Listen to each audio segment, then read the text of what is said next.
গুহার ভেতরে সময় থামিয়ে দিয়েছিলেন আল্লাহ, যেখানে ৩০০ বছর এক রাতের মতো মনে হয়েছিল। পবিত্র কোরআনে সূরা কাহাফে বর্ণিত হয়েছে আসহাবুল কাহাফের ঘটনা, যেখানে কয়েকজন যুবক থমকে গিয়েছিলেন সময়ে, যেখানে তারা শত শত বছর একটি গুহায় অবস্থান করেছিলেন, অথচ প্রকৃতি তাদের স্পর্শ করেনি। তারা জেগে উঠে দেখেছেন তাদের শরীরে কোনো পরিবর্তন আসেনি। কিন্তু ওই যুবকদের সাথে কেন হয়েছিল এমন ঘটনা, আর কারাই বা ছিলেন সেই যুবক? বর্তমান তুরস্কে টাকিয়ারুস নামক এক জালিম শাসক ছিল। ২৫০টিরও বেশি ডিজাইন অপশন নিয়ে ওয়ালটন স্মার্ট ফ্রিজ, বোঝে আপনার প্রয়োজন।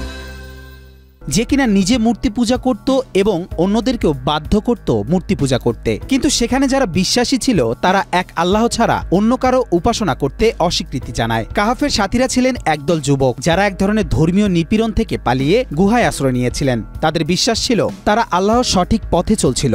গুহায় আশ্রয় নেওয়ার পর আল্লাহ তাআলা তাদের ঘুমের মধ্যে রাখেন এবং গুহার ভেতরে সময়ের গতিবিধি থামিয়ে দেন। তাদের ঘুমের মাধ্যমে আল্লাহ তাদের প্রমাণ দেন যে তার কাছে সময়ের গতির কোনো বাধা নেই। এই ঘুমটি ছিল দীর্ঘ, প্রায় ৩০৯ বছর। গুহা থেকে বের হওয়ার পর তারা যখন জানতে পারেন যে পৃথিবী অনেক পরিবর্তিত হয়ে গেছে, তখন তারা অবাক হয়ে যান। পবিত্র কোরআনে আল্লাহ বর্ণনা করেন, আর আমি তাদের মনে শক্তি দিয়েছিলাম যখন তারা উঠে দাঁড়ালো এবং ঘোষণা করল, আমাদের পালনকর্তা নভমণ্ডল ও পৃথিবীর প্রতিপালক, আমরা তাকে ছাড়া আর অন্য কাউকে কখনোই ডাকব না, নতুবা আমরা সত্যই একটি জঘন্য মিথ্যা বলবো।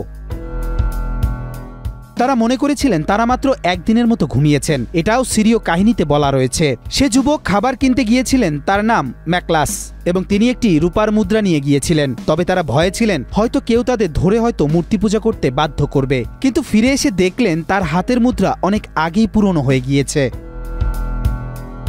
তুরস্কের এই শহরটির বাইরে গেলে গুহাটি দেখতে পাওয়া যায়। তবে জর্ডানের আম্মানের কাছেও ১৯৬৩ সালে বের করা হয় আরেকটি জায়গাকে আসহাবে কাহাফের জায়গা বলে দাবি করা হয়। এ জায়গাকে আল রাকিম ডাকা হয়। এর ঘটনার মিল করা যায়। দাবি করা হয় এখানে নাকি ৭ জনের কঙ্কাল ও একটি কুকুরের কঙ্কাল পাওয়া গেছে, আর সাথে ছিল কিছু তামার মুদ্রা। তবে সেগুলোর কার্বন ডেটিং করে সময়ের নিশ্চয়তা দেয়া হয়নি। সেই গুহায় ৪ জনের কবর করবার মতো জায়গা পাওয়া গেছে, যার দ্বারা বোঝা যায় ওটা ৭ জনের কিছু ছিল না।